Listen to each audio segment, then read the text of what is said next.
Welcome to the Sandwich Generation podcast, a resource for adults balancing the dual responsibilities of raising children and caring for aging parents. Whether you're helping your parents downsize, explore real estate options, navigating caregiving, or looking for practical advice to help your family thrive, this is the place for you. Join us as we bring you expert insights, heartfelt stories, and actionable items to support you and your family within this unique generation.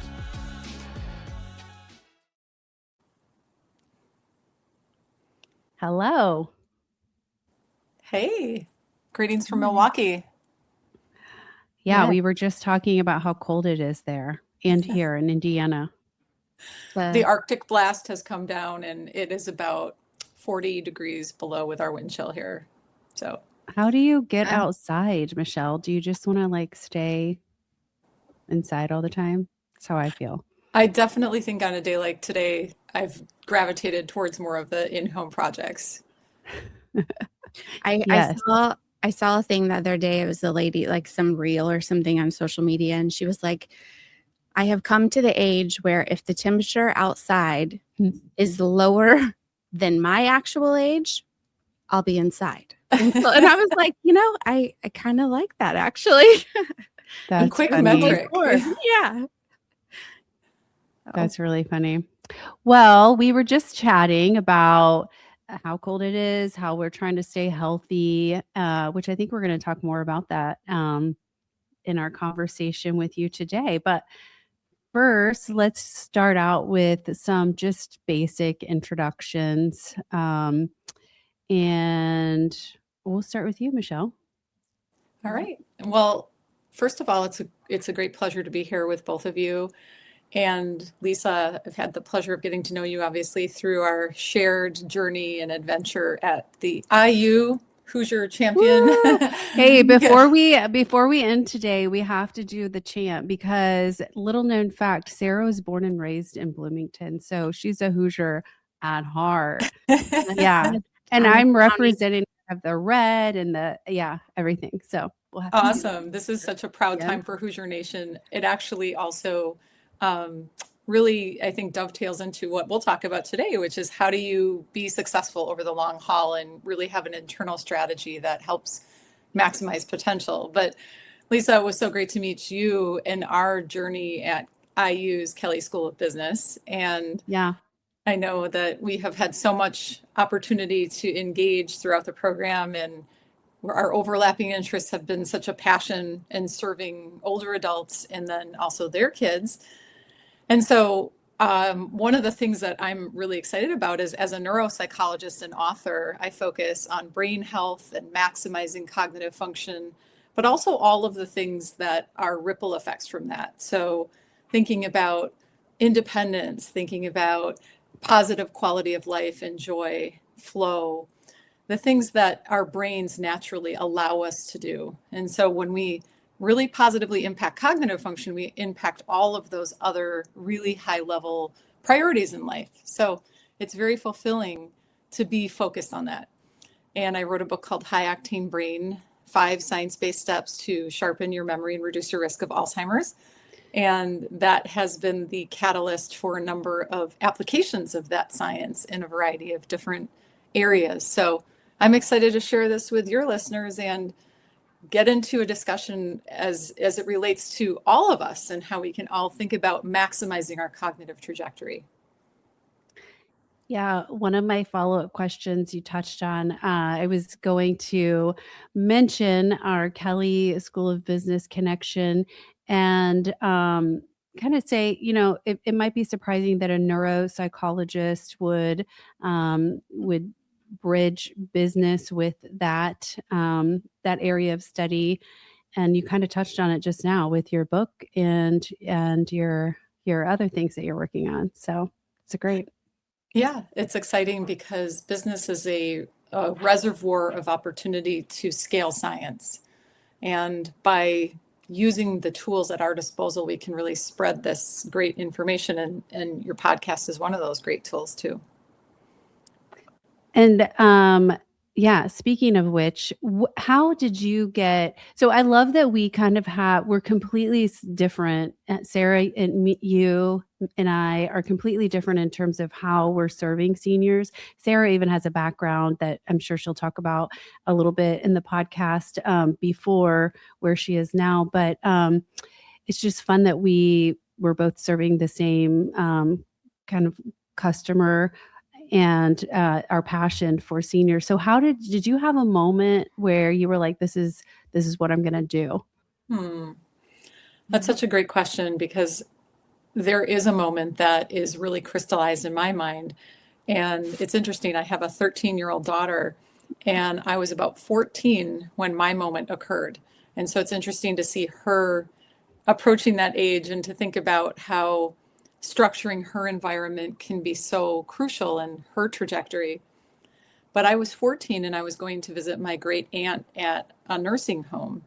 And I was walking down the hall and I literally stopped in my tracks because I noticed just out of the corner of my eye a line of wheelchairs that looked really kind of planfully lined up in a way that was different from everything else I'd seen up to that point. And I turned and I saw all of these wheelchairs with individuals lined up at various angles, oftentimes facing the wall, and they were not being engaged with, these folks. And so I was immediately really sad, and I thought about how they were parents and grandparents, and that there was really not only staff not engaging with them, but they weren't engaging with each other, and they weren't even positioned to do so.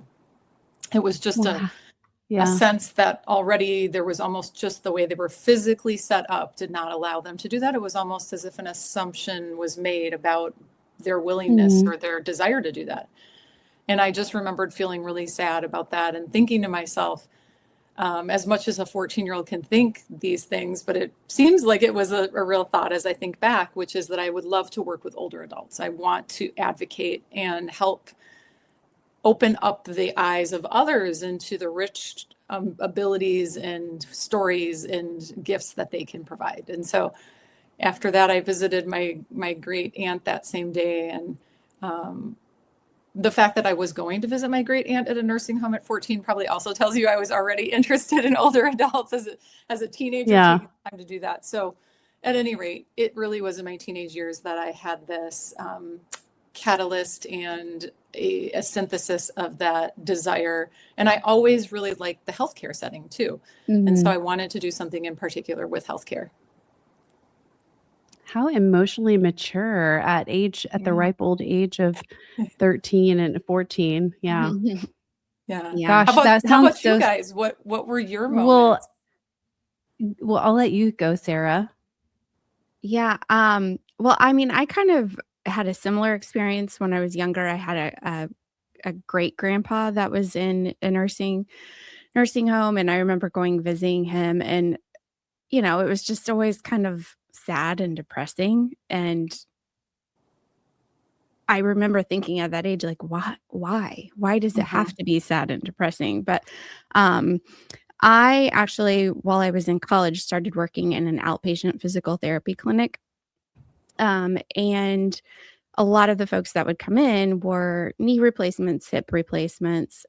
We had a lot of younger people that had more like athletic sports injuries, being in Bloomington at the time. So there was, a lot of athletes that would come in, that kind of thing. But we also had a lot of older folks who, were just having those things replaced at that point in their age, life. And those were the people I just found myself like gravitating to. I would sit and chat with them. I was just a tech, so I'd kind of help clean up and that sort of thing when they were done with their treatments. And I would find myself like sitting and chatting with them forever afterwards, and then finally be like, okay, well, we need this room for someone else. Like, well, you got to go, and so, yeah, it just kind of like naturally, I grew up right next to my great grandma and then my grandparents. We literally shared a driveway. So I was just with them all the time, and they weren't scary to me. They weren't weird to me. They weren't old to me. They were just my people. Yeah. And so, yeah, that's just kind of how it naturally happened, I think. I think our generation too, I'm just assuming that we're all similar generation, but I think that we had we had a better, we were more in contact for whatever reason. Like I remember in Girl Scouts going to the local, like back then it was called nursing home, or and like singing and trick or treating and things. Like we interacted more, I feel like and my dance with team would go too. Like we would go dance, there was I agree. I don't think that happens as much anymore. I don't think that happens as much anymore. That's why I love to see intergenerational experiences, because I think it is important. But yeah, I was going to say I had a very similar story as you, Michelle. It just happened to be my grandmother. She was sick in a senior community. I had just had my daughter, who's 16 now. And my daughter was named after her. So it was really important for me to get them to meet, and knowing she was aging and now she was in the hospital and then onto a skilled nursing facility. Went down to visit her. I wasn't able to bring my daughter because she had a virus so bad. She came from the hospital that way. She had bed sores and she was basically not being changed. She was sitting in her own, urine and feces, and it caused a virus. So children were not allowed in her room. So I went down just to, see what was going on. And I realized, this was a whole world that is here. I took her down to lunch and I just remember looking around. There was the nosy resident wheeling around in her wheelchair to everyone's table, getting into everybody's business. Yeah, there was the Nancy of the neighborhood. There was a couple that had just gotten married. They met there in the community. There was this man I'll never forget. He had just had such a ornery look on his face, and he was mumbling under his breath about the food. And I was just like, holy cow, this is a whole world within, our world.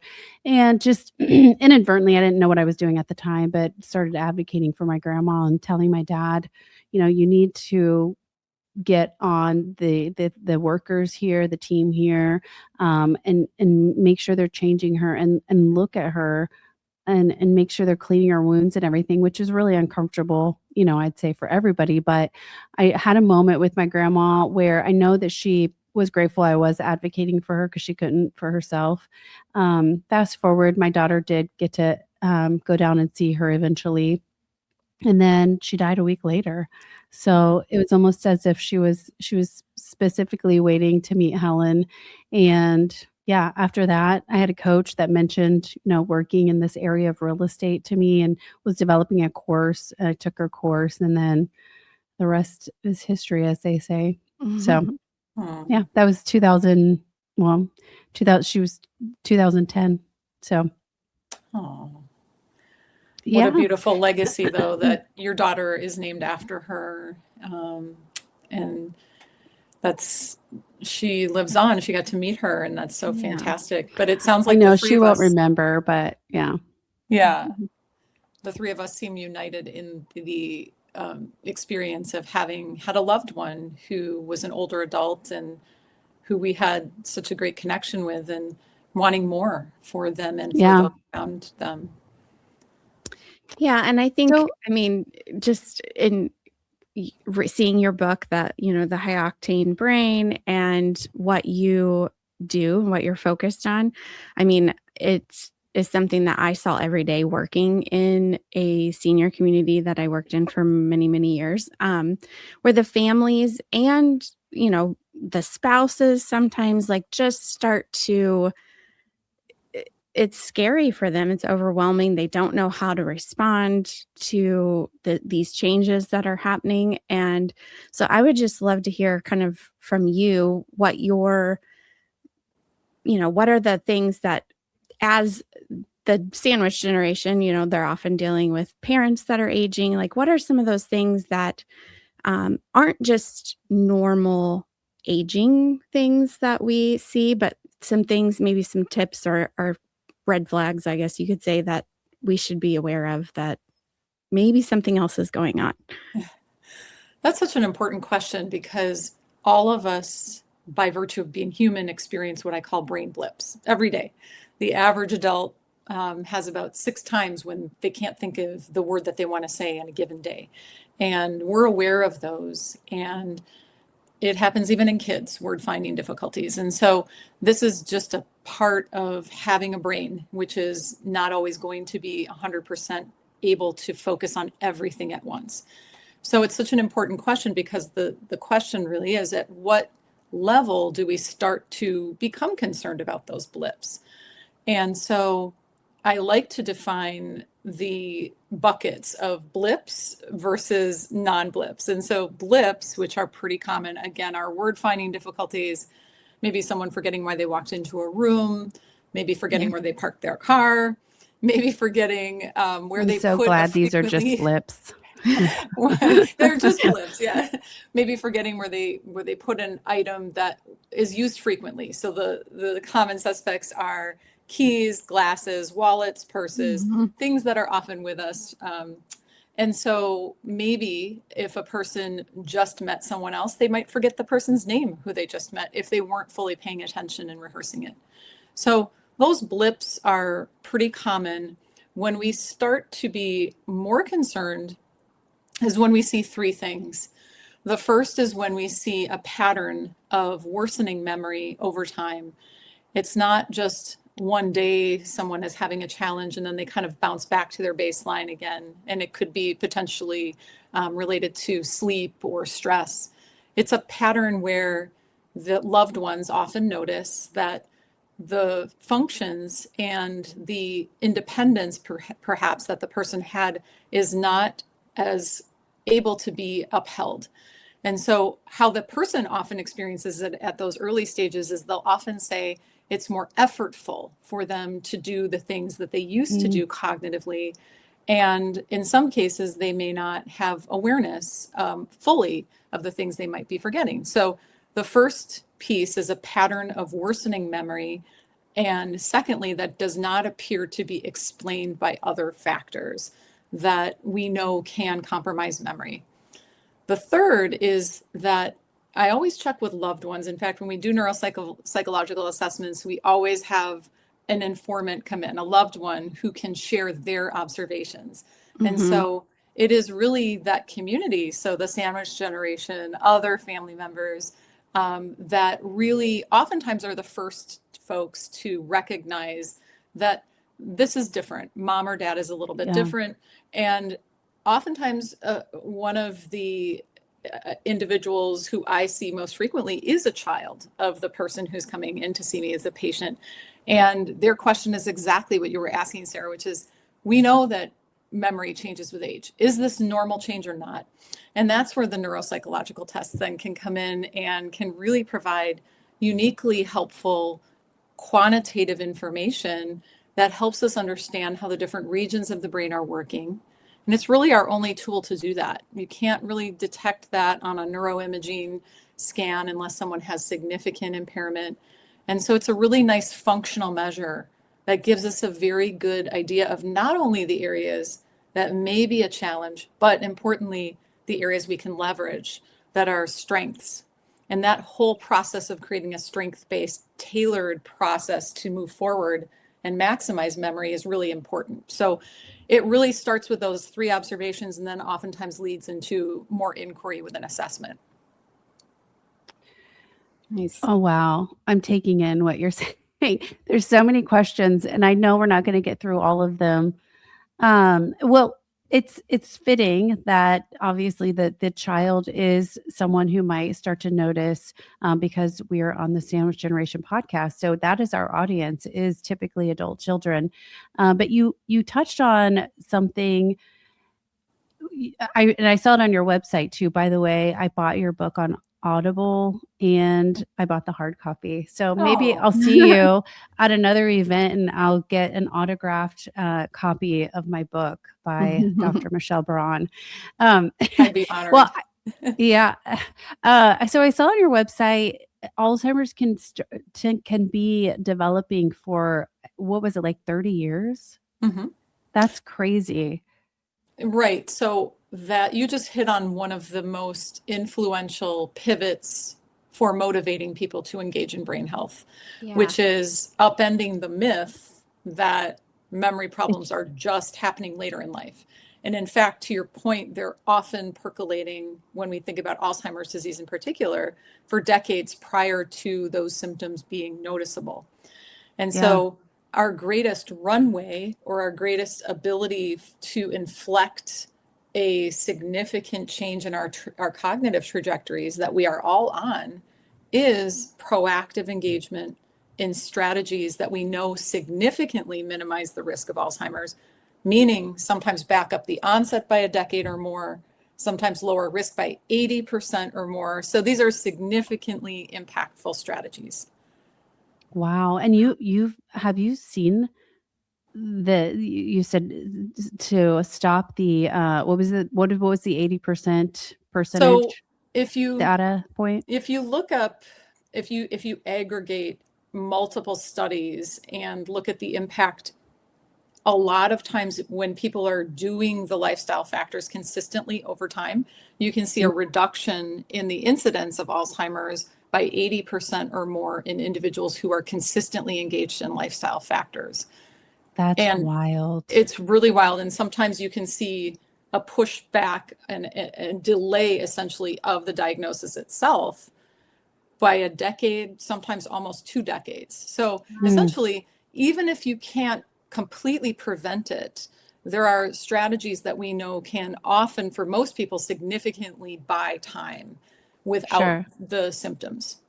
So are these things, I mean, obviously you have got the 5 steps in your book, but are these things like exercise and eating right? Or, I mean, is that kind of what we're talking about? Give us the secret. Yes. So the secret really is those things with a twist. Okay. And the twist is where we see real change come in. So if we think about the science of habit change in terms of a motivational process, we actually know how to motivate people from a scientific standpoint. We know stages of change, for example, what we can do to maximize the likelihood that somebody's actually going to take information and run with it and actually make those changes. So High-Octane Brain really combines the science of motivation and behavioral change with that science of brain health. And yes, Sarah, to your question, we're looking at 5 steps. And so I'll back up for just a second and say that the reason that I wanted to provide 5 steps is because over many years of engaging with folks who really are super well-meaning and they want to change their brain health, they become completely overwhelmed by the 50 things that are listed in the media that we have to change, and that's just not realistic. And so as a neuropsychologist, I look at how do we actually take the science and translate it into meaningful behavioral strategies. And so one of the ways that I sought to do that was developing an acronym that in and of itself is just easy to remember, and you can take it with you and you can feel empowered by that. And it is the word EXCELS, EXCELS.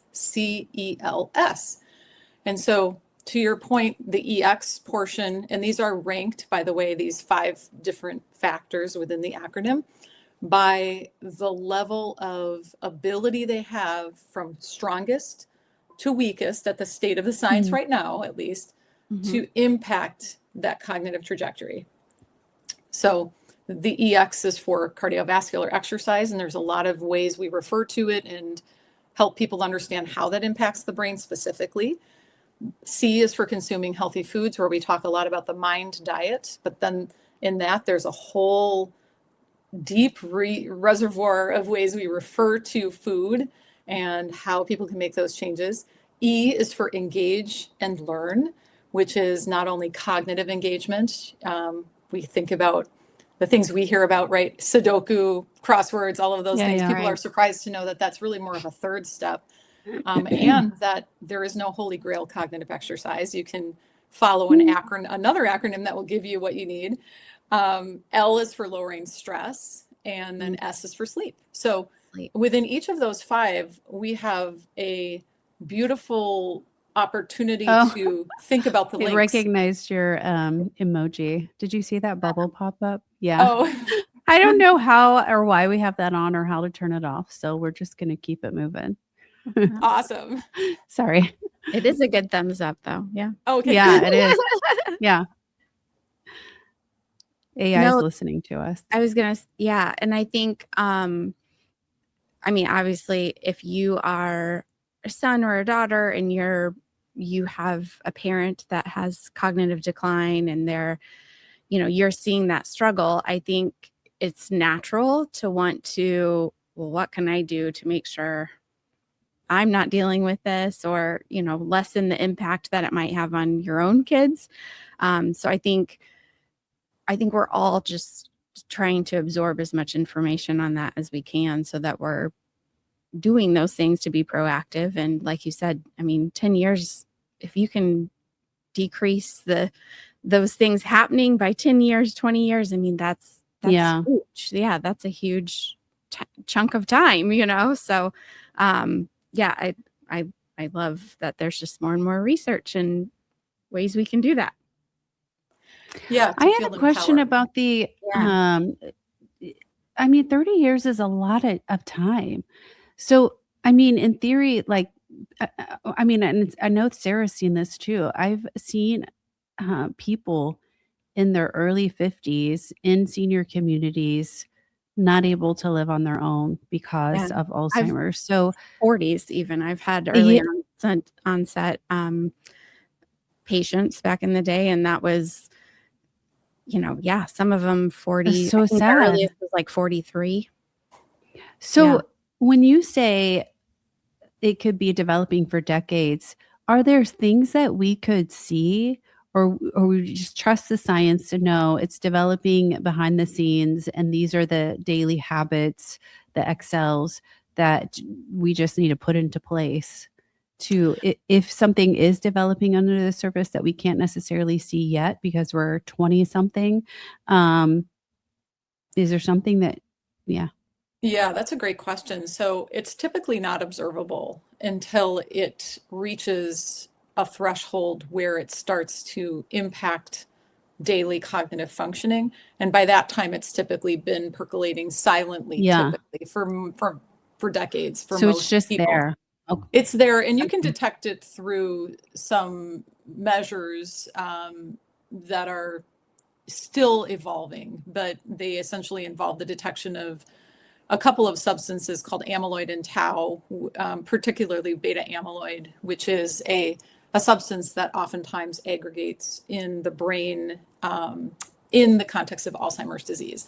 Tau typically comes later on in the disease process, but you can actually detect abnormalities in beta amyloid in cerebrospinal fluid decades earlier.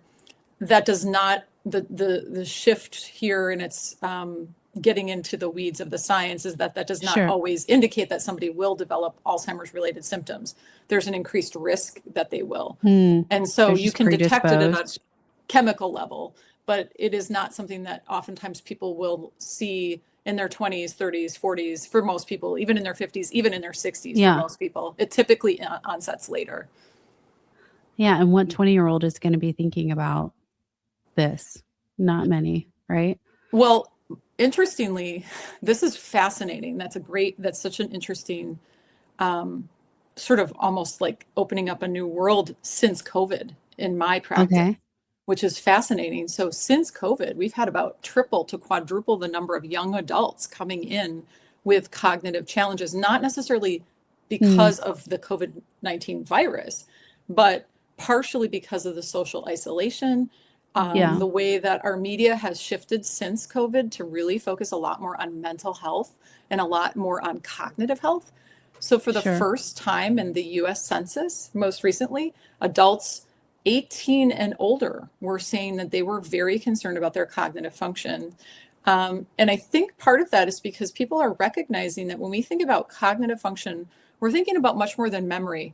We're thinking about our ability to pay attention, to make decisions, to multitask, to have what I call a nimbleness about our thinking skills. And so people recognize, from teenage years on, when they're experiencing glitches in that system, and they're really motivated to know what to do to maximize it. And the good thing is Excel's works not just to minimize the risk of Alzheimer's, but it works to optimize cognitive functioning proactively in general. Sure.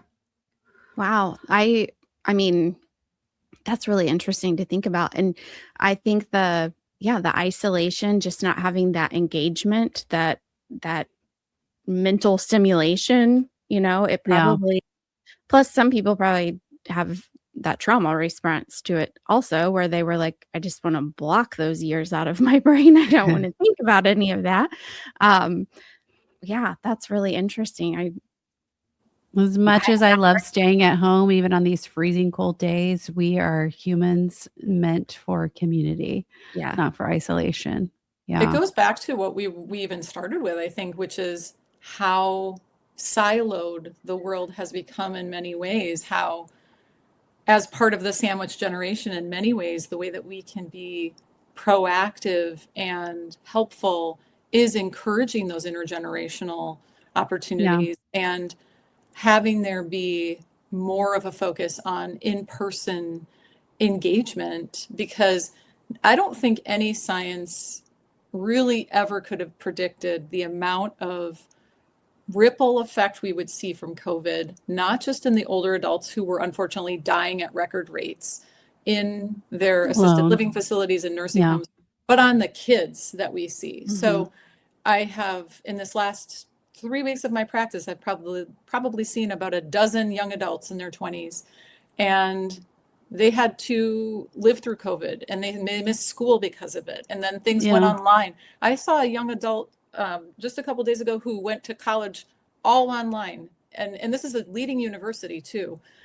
So there's a lot of opportunity cost to that social isolation across these generations. Right. And you're right. As sandwich generation folks, we're kind of uniquely positioned because we didn't experience that for the most part. We were in person, and we have a unique opportunity to help be catalysts for that engagement. You mentioned the stages of change, stages of readiness. How do you, which I love because I started introducing it at our company. I mean, we've had it, but I'm really pushing it front and center. But how do you help people move from the fear of I'm going to get Alzheimer's to confidence in action, proactiveness? It starts oftentimes with education and peppering in intentional aha moments that empower people. And so I like to start with this idea of the cognitive trajectory, and this idea that no matter where someone is on the cognitive trajectory, whether you want to optimize cognitive functioning and you already have normal cognitive functioning, whether you have something called mild cognitive impairment, which is starting to see some quantifiable changes but not impacting independence, and whether you see dementia, mild, moderate, severe, anywhere someone is on that cognitive trajectory, there are things we can do to maximize function. And that's oftentimes a surprise for most people. They often think, well, by the time you're diagnosed with something, there's really not much you can do, but there's always something you can do. So right away, that starts to diminish the fear of the disease itself, because people go, oh, okay, I still can do something, even if I'm diagnosed with it. So that it begins with that. And then what we often do is follow a process of education where when we link behaviors, and I'll just give you one example, one of the most salient, when we link cardiovascular exercise to increasing the density of the hippocampus, which is the little curled thumb-shaped structure. It's about 1.5 inches in towards the center of your head. And it is absolutely ground zero for where we see Alzheimer's first begin, but it also functions as the post office for memory. So right now, as your listeners are hearing this information, that information is quickly getting shuttled to the hippocampus, where it's getting packaged really quickly and sent off for storage. And I love your analogies. They're perfect. I read something on your website or something about how, or maybe the form that you filled out about how you use these analogies. I love it. The post office, it's getting packaged up and sent out to the memory. It makes it like easy to understand. It does. We had Beth Nolan on she works with Teepa Snow, and she talked a lot about the hippocampus, and that was, I think, maybe the first time I'd ever heard anyone use that terminology or the word. I'm so happy to hear that it's becoming more of a focus for people, because conversation. Yes, when people recognize that. So after the age of 60, we see a natural 1 to 2% yearly decline in the density of that tissue and the size. It actually shrinks, just like a number of other areas. But Yeah. exercise, cardiovascular exercise nullifies that shrinkage, which is amazing. And so you can Interesting. actually detect it in the density. And this is actually preferential density enhancers, like Miracle-Gro for your hippocampus. And so when people recognize that, that's the type of thing that they go, oh, okay, I'm more willing to change when I think about the idea that I can actually make a physical difference in this eloquent cortex here through my actions. So there is a whole bastion of those types of metaphors and change practices that we integrate. So when we think about people being afraid to change, a lot of times that fear comes from not understanding at the level where they go, oh, that makes sense. I can affect change in this way, and breaking it down. So I think sometimes having those salient connections can really motivate people. Yeah, that's just helpful for me, because people can tell me to exercise all day long. And I'm like, Wait, you really talked about love- Miracle-Gro though, that Yes, you're speaking Sarah's language. No, She's a I was plant like, mom. Miracle-Gro, that makes so much sense. So like that, that definitely resonated with me. Yeah, I saw you perk up when she said that. That makes, I can totally put that all together now. Yeah. And then I would say the other thing for people, just, and again, we're just focusing on like the exercise step at a very topical level, but if we focus on the idea that exercise is not exercise, it is movement with joy. That opens up everything. Then you think about, does that make you want to go out and get on the treadmill, Sarah? Yeah, I'm going to go do some movement with joy. Yeah. I have to find the joy, but yeah, I get it. But it flips to chasing time, under tension or specific things, to chasing joy, looking for those moments when you're in flow, when you move, whatever that is, whether it's dancing, whether it's running, whether it is water walking, whatever it is. And that's where we find the heart of what people really, they smile, they get engaged, they get motivated. So when we think about change, we really have to intersect the science with an individual's preferences and their passion. You have to meet them where they are. Yeah. Yeah. That's interesting. Absolutely. So, and you mentioned several different forms of moving with joy. It doesn't have to be just hopping on the treadmill. It could be a number of things: going out on a hike, right? Yoga, walking the dogs. What else? So if we look at cultures that don't have gyms to the degree that we do, those folks are moving with joy, to your point, in so many of the ways you mentioned. What I would say is, think about where you feel like time passes by quickly and you're kind of surprised. Like, have you had that awareness before, where you'll look down at your watch and be like, 45 minutes just went by and I don't even know what happened? Yeah. That's what we're looking for with movement. Yeah. So for me, it's basketball and it's dance. I never would have guessed that for you. Yeah. Learned something new about Michelle today. Basketball and dance. Okay. Basketball and dance. So if you think about, and if you don't know necessarily, because Sarah, you were saying too, now I just have to find a way I feel joyful, right, with movement. Sometimes we can ask loved ones, when do you see me feel very, very engaged with whatever movement I'm doing? And so it can be something with other people. It can be with pets. It can be in nature. It can be alone. I know a lot of people who like to go on a treadmill and plug into a podcast and listen to that. Yeah. And really just have quiet. They don't want the group exercise. But those are all options. And I think the first step is to find where you naturally have gravitated to, and maybe even to think back to your childhood. What did you always love to do? How did you love to move? And following that strand, that golden strand, to help you zero in on what it is, and then experiment from there and see where you lose time in a good way, where you feel really engaged and alive. And that's honestly the way that we look at maximizing cognitive function over time, is by, we have to stumble on that individual gold mine for ourselves and then run with it, because that's usually where we get the greatest longevity of movement. This is so interesting. The theme that I'm sort of hearing is we really just have to get to know ourselves. I was talking to my daughter who's in AP US history right now, and it's just kicking her butt. And um, I'm like, it's really, you have to figure out how you learn. What do you have to do to be able to regurgitate what your teacher, who is not helpful at all, I hope he's not listening, but what do you have to do to be able to regurgitate what it is that he's looking for on his test? And anyway, she came to me later and said, I need a practice test. I need to see practice questions, fill in the blank, multiple choice. So we were able to create something like that. But it sounds similar to what you're saying. We just have to get to know ourselves a little bit better.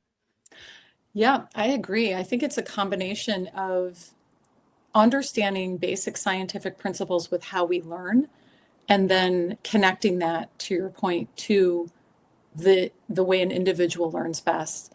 Because what I sometimes see is when people don't implement the scientific part, they'll sometimes go off and do things really well meaningfully that are not necessarily giving them the maximum benefit they could get.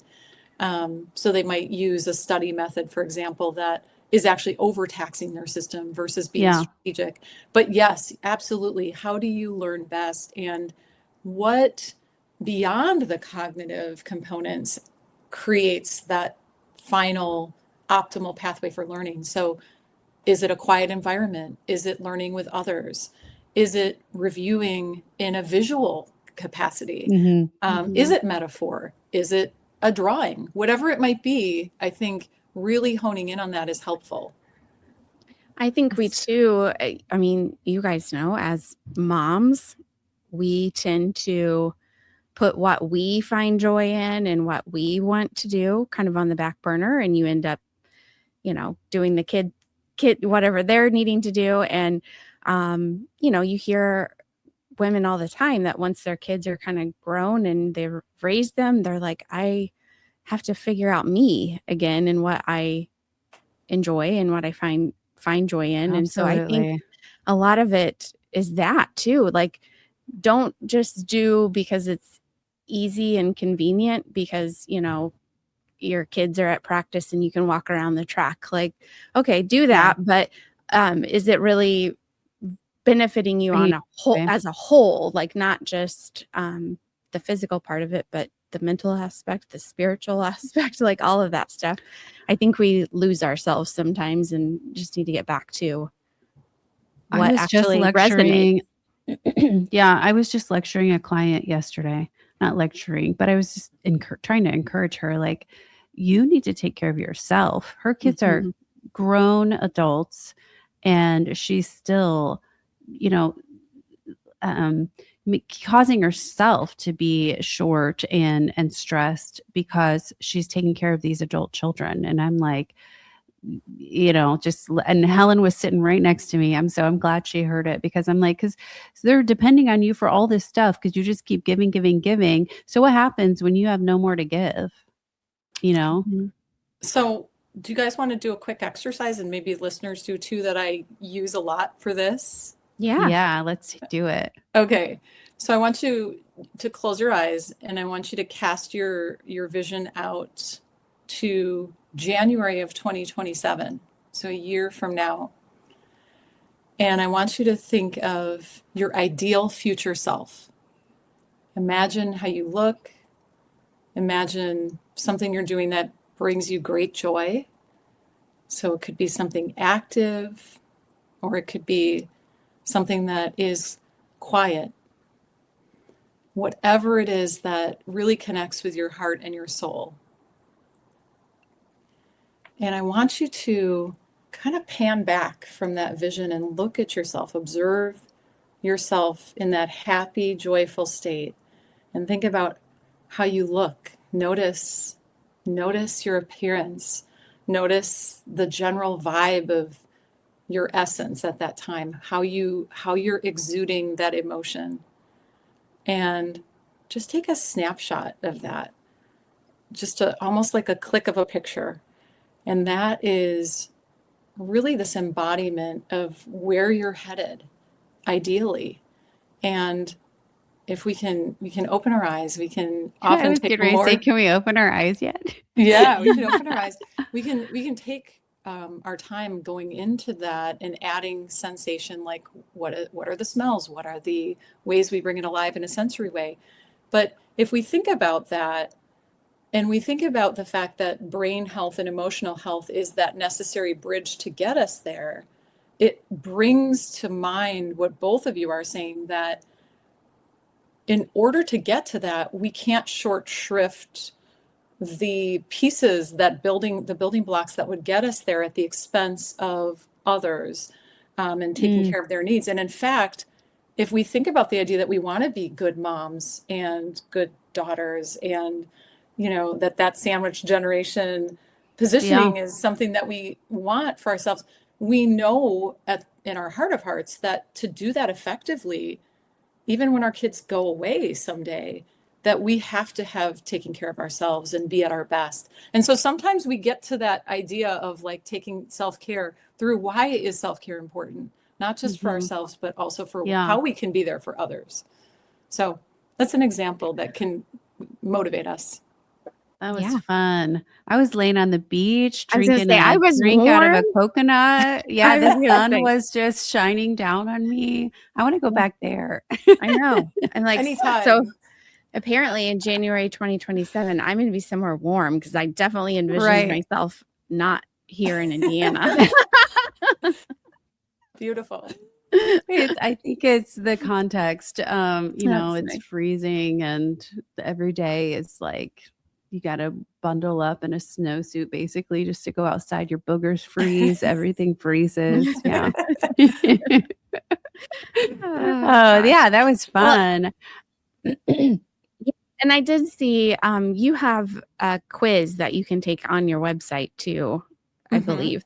I'm going to do, but I didn't do it ahead of time. But if people want to go do that, you can go to drmichellebraun.com. Yes. Doctor as in DR, not the full word, but and you have tons of information on there, how to get your book, and then also some other publications you've done. And then I also saw that quiz, which I think people are like, oh, let's see where I'm at, or things that I can help, just do in my daily life. But so that leads me into my question is, if you were to just give kind of like one major piece of advice to people that they could take with them to just kind of start a small change in their daily life, what would that be?